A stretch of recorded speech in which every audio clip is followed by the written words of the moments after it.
이런 백성들의 왕이 되어 달라는 백성들의 요청에 대해서 기드온이 어떻게 반응합니까? 기드온은 이것을 단호하게 거절합니다. 그 이유가 무엇일까요?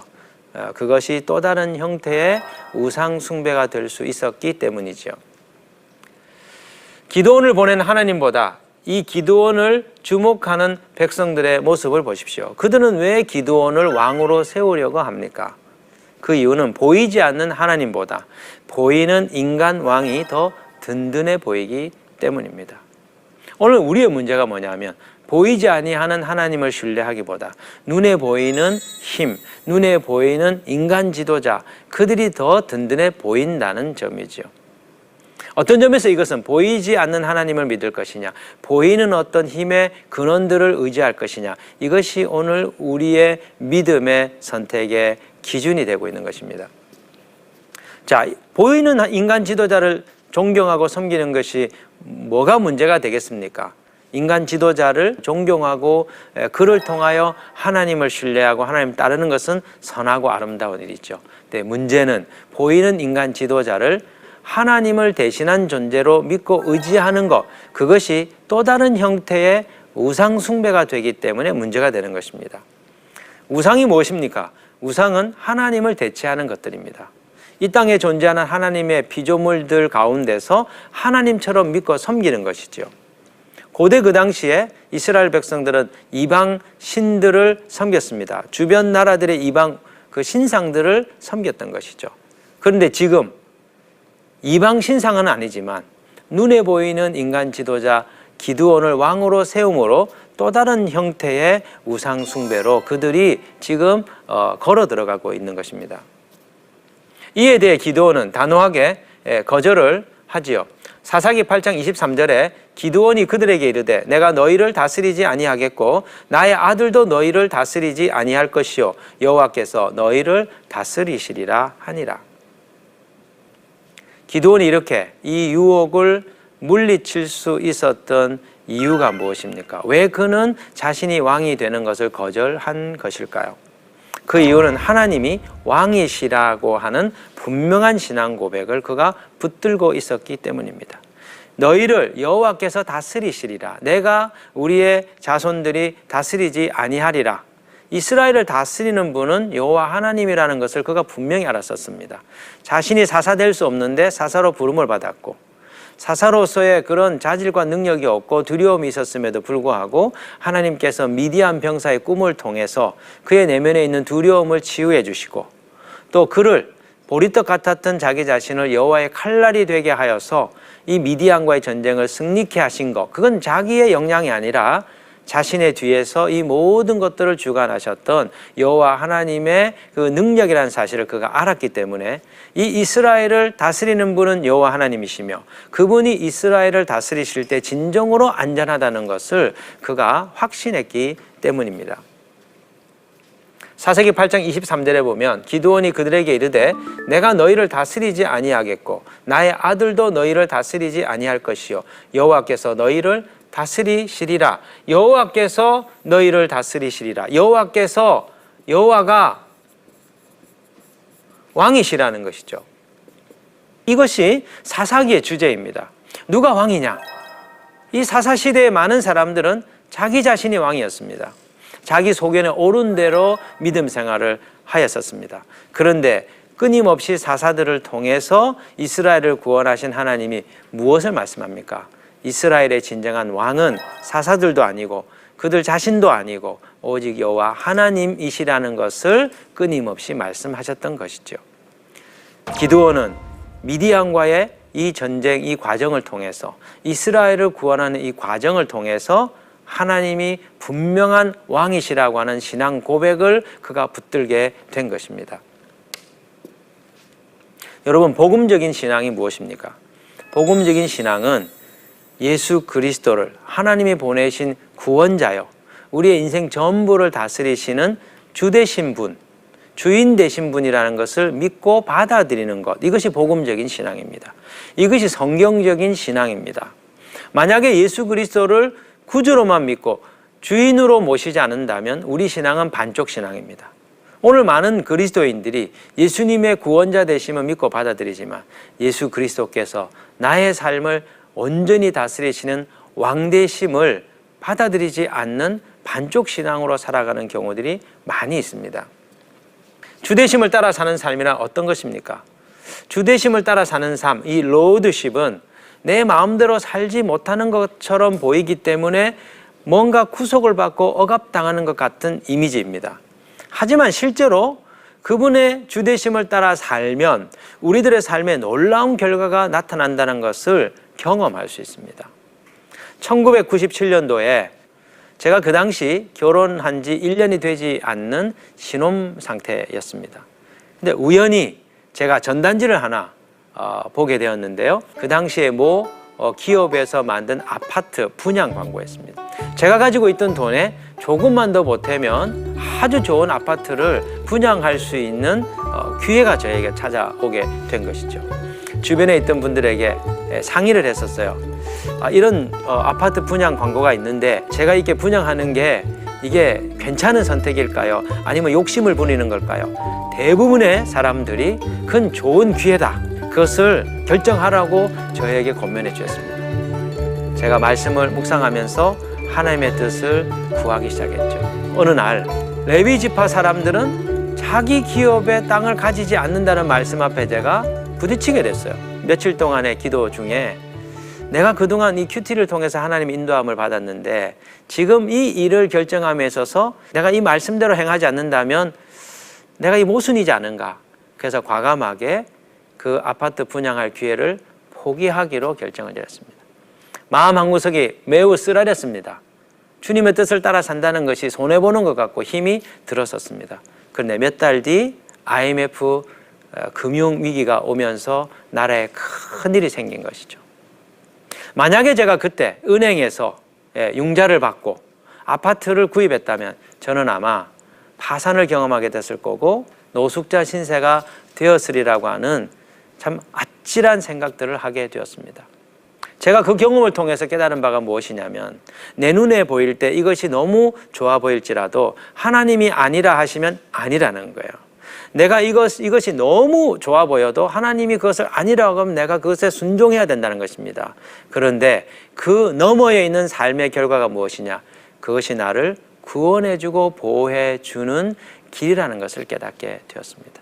로드십, 주되심을 인정하는 삶, 그것이 사단의 유혹을 극복할 수 있는 하나님의 방법입니다. 세 번째로 우리가 오늘 생각해 볼 이유는 이 모든 유혹을 뿌리친 기드온이 에봇을 만든다는 것입니다. 왕이 되어달라는 백성들의 유혹을 거절한 기드온이 백성들에게 한 가지 요청을 하고 있습니다. 자신을 위해서 에봇을 만들 재원을 마련해 달라는 것이죠. 기드온이 에봇을 만든 이유가 무엇일까요? 왜 기드온은 에봇을 자신을 위한 에봇을 만들려고 한 것일까요? 학자들은 세 가지 정도의 해석을 합니다. 첫 번째는 이 미디안과의 전쟁에서 승리한 것을 기념하기 위한 승전 기념물로 만들었다는 견해입니다. 근데 제가 보기에 이것은 단순한 기념물이 아닌 듯 싶어요. 만약에 그랬다면 굳이 에봇을 만들 필요가 없습니다. 그 당시 그 주변에 존재하던 돌멩이들을 모아서 돌무덤을 만들 수도 있고 아니면 기념비를 세워서 승전을 기념할 수도 있었습니다. 그것이 대체로 관행이었기 때문이죠. 두 번째 견해는 무엇일까요? 두 번째는 기드온 개인의 업적을 기리기 위한 기념물이었다. 그런 해석입니다. 이것도 아마도 좀 저는 타당할까 하는 생각들을 해봅니다. 개인의 업적을 기리기 위한 것이 아닌 것 같아요. 기드온은 이 전쟁의 승리가 자신 때문이 아니라 하나님의 기적으로 가능했던 것을 누구보다도 잘 알고 있었기 때문입니다. 기드온은 왕이 되어달라는 백성들의 요청을 단호하게 거부하죠. 왜냐? 하나님께서 이스라엘을 다스릴 것이라고 그가 확고히 믿고 있었기 때문입니다. 자, 세 번째 해석은 뭘까요? 사사 역할을 좀 더 잘 감당하기 위해서일 거라는 견해입니다. 저는 이 견해에 좀 동의합니다. 사사의 역할이 무엇입니까? 사사는 재판과 신앙의 지도를 주로 하는 역할입니다. 사사의 역할은 무엇이 하나님의 길이고 무엇이 불신앙의 길인지를 하나님의 그 율법의 근거에서 가려주는 역할들을 하는 것이죠. 그런데 이 바른 판결과 영적 지도를 하기 위해서 필요한 것이 무엇입니까? 하나님의 뜻을 정확하게 아는 것입니다. 그런데 에봇이 어떤 것입니까? 에봇은 제사장이 입는 의복이죠. 그런데 그 제사장에 입는 그 의복 가슴바지에 하나님의 뜻을 물을 때 사용하는 우림과 둠림을 넣어두는 것이 있습니다. 그러니까 기드온이 에봇을 만들었다는 것은 곤란한 판결이 있을 때마다 하나님의 뜻이 무엇인지 하나님의 신탁의 말씀을 듣기 위하여 그 우림과 둠림을 사용하고 싶어 한 것일 가능성이 높습니다. 이런 점에서 에봇을 만든 기드온의 동기는 선한 것이었습니다. 에봇을 만든 기드온의 동기는 하나님의 뜻을 더 잘 알아서 사사의 역할을 잘 수행하고자 하는 마음이었죠. 그런데 문제가 무엇이냐? 하나님의 뜻을 잘 알기 위하여 에봇을 만들었지만 그것이 하나님의 뜻과 상관없는 자기 자신의 자의적인 뜻에 의한 결정이었다는 점입니다. 여러분, 이 율법의 규정에 의하면 에봇은 제사장이 입는 옷입니다. 그러면 기드온이 이 에봇을 입는다는 것, 그것은 합당하지 않은 것이죠. 율법에 저촉되는 일입니다. 또 이 에봇을 어디에 비치해 둘까요? 에봇은 원래 실로에 있는 성막에 비치되어 있었습니다. 그런데 기드온이 이 에봇을 어디다 비치할까요? 자신의 집이 있는 오브라에 두는 것이죠. 구약 성경을 보면 잘 아시겠지만 하나님은 지정한 장소에서 제사를 드리고 지정한 장소에서 하나님을 만나도록 명령하셨습니다. 이걸 중앙 성소법이라고 하죠. 그런데 지금 기드온은 이 에봇을 자신의 집에 둡니다. 하나님의 율법에 어긋나는 일들을 하는 것이죠. 동기는 발랐었습니다. 하나님을 더 잘 섬기기 위한 것이었습니다. 그러나 이것은 하나님의 법에 어긋나는 일을 행한 것이죠. 여러분, 하나님이 정한 원칙을 무시하고 에봇을 만든 결과가 무엇입니까? 백성들에게 우상 숭배의 빌미를 제공했다는 것입니다. 사사기 8장 27절을 보십시오. 기드온이 그 금으로 에봇 하나를 만들어 자기의 성읍 오보라에 두었더니 온 이스라엘이 그것을 음란하게 위함으로 그것이 기드온과 그의 집에 올무가 되니라. 기드온의 에봇을 백성들이 숭배하기 시작했습니다. 기드온이 에봇을 만들고자 했던 그 선한 동기에도 불구하고 오히려 그 에봇이 이스라엘을 영적으로 타락하게 만드는데 기여하게 된 것이죠. 때때로 우리 자신이 이 기드온의 모습을 보면서 우리 자신의 경계를 삼을 필요가 있습니다. 우리도 하나님을 위해서 하려고 할 때가 많죠. 그런데 하나님을 위해서 하나님의 일을 하는데 하나님의 정한 기준과 하나님의 방법이 아니라 내가 보기에 좋은 방법을 택하는 경우들이 있습니다. 그것은 하나님의 영광을 나타내는 것이 아니라 하나님의 영광을 가려버리게 되는 것이죠.